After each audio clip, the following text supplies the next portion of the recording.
আসসালামু আলাইকুম। মাহফুজ আলম সরকারের উপদেষ্টা পদে থেকে একের পর এক উস্কানিমূলক বক্তব্য দিয়ে যাচ্ছেন। তিনি দুদিন আগে একটা দীর্ঘ স্ট্যাটাস দিয়েছেন, বিরোধী পক্ষকে এক ধরনের হুমকি দিয়ে আবার নতুন করে মঙ্গলবার আরও একটি স্ট্যাটাস দিয়েছেন এবং সেগুলো নিয়ে নানানভাবে আলোচনা চলছে বিভিন্ন মহলে। তার একটা চমৎকার জবাব দিয়েছেন বিএনপি মহাসচিব মির্জা ফখরুল ইসলাম আলমগীর। অতি সংক্ষেপে তিনি যে কথাগুলো বলেছেন সেগুলো আমাদের বিবেচনায় নেওয়া প্রয়োজন। যাই হোক, মাহফুজ আলম তার স্ট্যাটাসে বলছেন যে সামাজিক ফ্যাসিবাদ বনাম সেকুলারিস্ট শক্তির ছদ্ম খেলা নস্যাৎ করে দেওয়া দরকার। আমাদের এই লাইনগুলো মনে রাখা দরকার, নইলে এই দুই শক্তি এই প্রজন্মকে হত্যাযজ্ঞ করে তুলবে। 5 আগস্ট ডিভিশনকে প্রশ্ন করুন। অর্থাৎ 5 আগস্ট যে গণঅভ্যুত্থান, সেই গণঅভ্যুত্থানকে নিয়ে একটা বিভক্তি তৈরি হয়েছে এবং তিনি আবার ব্র্যাকেট বন্দি করে লিখছেন, যারা 5 তারিখে এসে আন্দোলনে অংশ নিলেন কিন্তু জুলাইয়ের চেতনাকে ধারণ করেননি। প্রশ্ন হচ্ছে, জুলাইয়ের চেতনাটা কি? মুষ্টিমেয় কিছু সমন্বয়ক যে চেতনার কথা বলছেন সেটাই চেতনা, না দেশের আপামর জনসাধারণ যা মনে করছেন সেটাই চেতনা? জুলাইয়ের চেতনাকে কি আমাদের ধারণ করতে হবে, নাকি মুক্তিযুদ্ধের চেতনাকে আমরা আমাদের মননের চিন্তা চেতনায় সব জায়গায় স্থান দেব? এবং জুলাইয়ের চেতনাটা কি? 5 আগস্টে যে অভ্যুত্থানটি ঘটে গেল, কি কারণে মানুষ এই অভ্যুত্থানটি ঘটিয়েছিল? নিশ্চয়ই শেখ হাসিনার পতনটি অনিবার্য ছিল। শেখ হাসিনার পতনের জন্যই সাধারণ মানুষ সহ বিভিন্ন রাজনৈতিক দলের নেতাকর্মীরা রাজপথে একসাথে মিলে এই অভ্যুত্থানের সৃষ্টি করেছিল এবং নিঃসন্দেহে একটা সুষ্ঠু নির্বাচনের মাধ্যমে একটা গণতান্ত্রিক প্রক্রিয়া দেশকে নিয়ে যাওয়ার জন্যই কেবল তারা শেখ হাসিনার পতনটি চেয়েছিল, এর বাইরে আর কি? এবং 5 আগস্টের আগে এই যে মাহফুজ আলমরা বিপ্লব বিপ্লব করে একেবারে কান ঝালাপালা করে দিচ্ছেন, তারা 5 আগস্টের আগে কোনো বিপ্লবের স্বপ্ন দেখিয়েছিলেন? তারা কি 72-এর সংবিধান ছুঁড়ে ফেলার কথা বলেছিলেন? 72-এর সংবিধানকে কবর দেওয়ার কথা বলেছিলেন? তারা কি নতুন কোনো রাজনৈতিক বন্দোবস্ত বলতে আর সব রাজনৈতিক দলকে ছুঁড়ে ফেলে নিজেরা যে একটা নতুন কিংস পার্টি গড়ে তুলবে তেমন কোনো ধারণা দিয়েছিলেন? নিশ্চয় দেননি, তাই না? তাহলে কোন চেতনার কথা এখানে আসছে? তারা তো এখন সেই সব চেতনার কথাই বলছেন, কিন্তু 5 আগস্টের আগে তো এইসব কথা কখনো উচ্চারণ করা হয়নি। তারা যে 9 দফা দিয়েছিল ছাত্র সমন্বয়করা, তার মধ্যে ছিল যে 1 দফা দিয়েছিল, সেখানে তো শুধুমাত্র শেখ হাসিনার পতনের কথা ছিল। আচ্ছা, মির্জা ফখরুল ইসলাম আলমগীর খুব চমৎকার একটি কথা বলেছেন মঙ্গলবারই একটা অনুষ্ঠানে। তিনি বলছেন যে অতি বিপ্লবী কোনো চিন্তাভাবনা নিয়ে সমাজে অস্থিরতা সৃষ্টি করা কারোর জন্য কাম্য নয়। হঠকারিতা করা যাবে না, চরম একটা অবস্থা সৃষ্টি করা কোনোভাবেই কাম্য হবে না। অনেকে রোমান্টিসিজম বলেন, এটার মানে শুধু প্রেম নয়, মানে এটা বিপ্লবের প্রতি প্রেম এমনটাই বোঝায়। অর্থাৎ এই মুহূর্তে আমি সব পাল্টে দেব, এই মুহূর্তে আমি সব দখল করব, অন্যায় রোধ করব, এটা হয় না। আপনাকে ধাপে ধাপে করতে হবে। এবং যে বিপ্লবের কথা বলা হচ্ছে 5 আগস্ট, সেই বিপ্লবের মধ্য দিয়ে কি চেঞ্জটা এসেছে এই দেশে?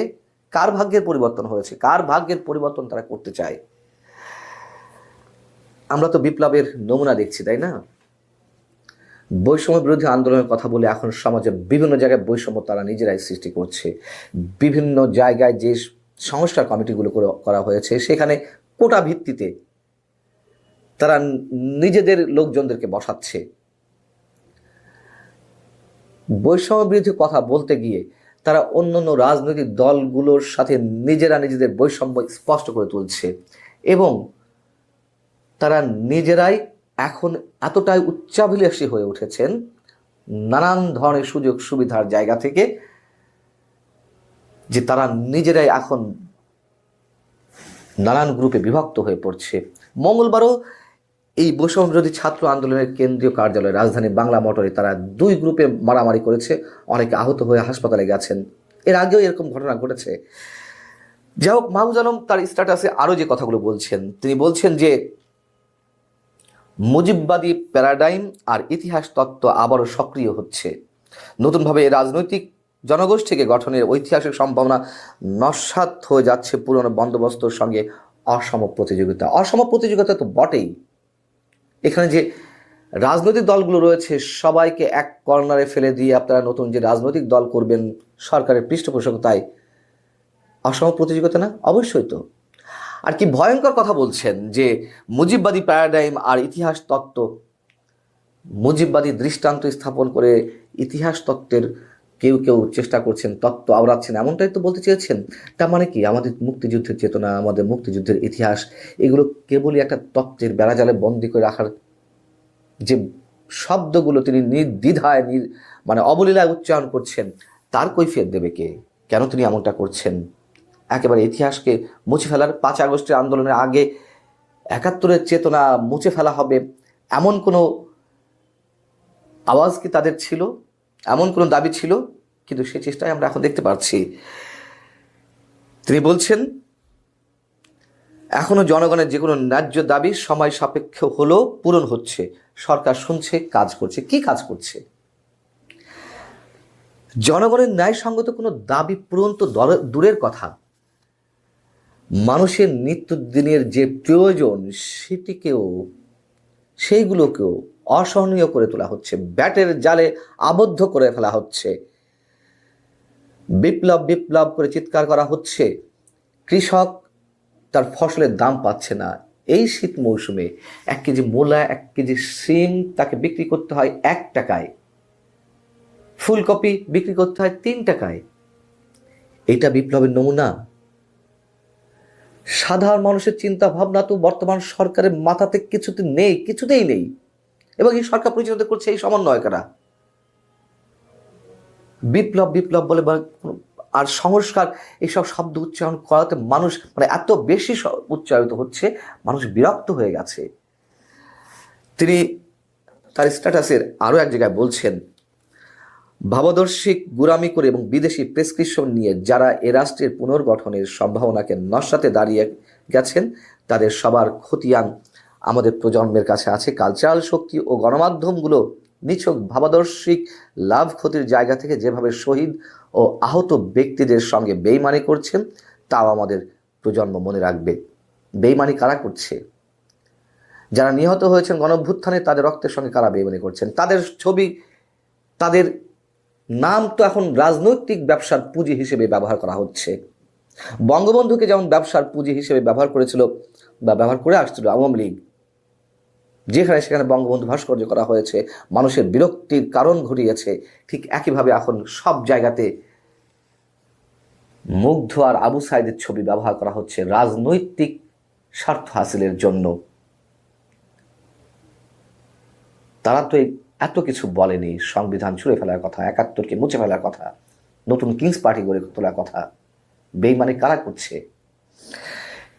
এবং এখানে যে বলা হলো যে বিদেশি প্রেসক্রিপশন নিয়ে যারা এই রাষ্ট্রের পুনর্গঠনের সম্ভাবনাকে নস্যাৎ করে দাঁড়াচ্ছেন, তাদের উদ্দেশ্যে বলা হচ্ছে বিদেশি প্রেসক্রিপশনে কারা কাজ করছে। আইএসএস এর কালো পতাকা নিয়ে যেখানে সেখানে মিছিল হতে দেখেছি মাঝে আমরা, কই তার বিরুদ্ধে তো প্রচণ্ড দেশপ্রেমের জায়গা থেকে এই বিপ্লবীরা কিছু বলেননি। মোহাম্মদ আলী জিন্নাহকে জাতির জনক ঘোষণার দাবি জানানো হয় প্রকাশ্যে, আমাদের এই বিপ্লবীরা তো কোনো টু শব্দটি উচ্চারণ করেননি।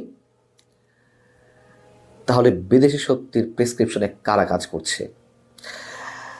মাহফুজ লিখছেন, আমরা আমলনামা নিয়ে জনগণের সামনে আসব, কিন্তু আপনারা এই বিরোধী শক্তি, জুলাই বিরোধী শক্তি যাবেন কোথায়? জুলাইয়ে মৃত্যু সেজে জুলাইয়ের পিঠে ছুরি চালানো হন্তারকেরা পালাবেন কোথায়? মানে বিএনপি সহ আরও বিভিন্ন রাজনৈতিক দলের কথা বলা হচ্ছে, যেহেতু তারা জুলাই আন্দোলন ছিল, তারা বিট্রে করেছে, তারা জুলাই আন্দোলনের চেতনায় ছুরিকাঘাত করেছে। এবং এই যে পালাবেন কোথায়, এই যে হুমকি, আর এক জায়গায় বলা হলো যে নতুন প্রজন্মকে হত্যাযজ্ঞ সামিল করে তোলা হচ্ছে ইত্যাদি ইত্যাদি, এইসব বলে কিসে উস্কানি দেওয়া হচ্ছে? বারবার গৃহযুদ্ধের ডাক দেন, রক্তপাতের কথা বলেন, এটা ওটা করে ফেলবেন, সংবিধান ছুঁড়ে ফেলবেন, কবর রচনা করবেন। এগুলো বলে কোনো লাভ নেই, সাময়িক উত্তেজনা সৃষ্টি করা যাবে। মির্জা ফখরুল যেটি বলেছেন যে অতি বিপ্লবী কোনো চিন্তা ভাবনা সমাজে অস্থিরতা সৃষ্টি করছে এবং করবে,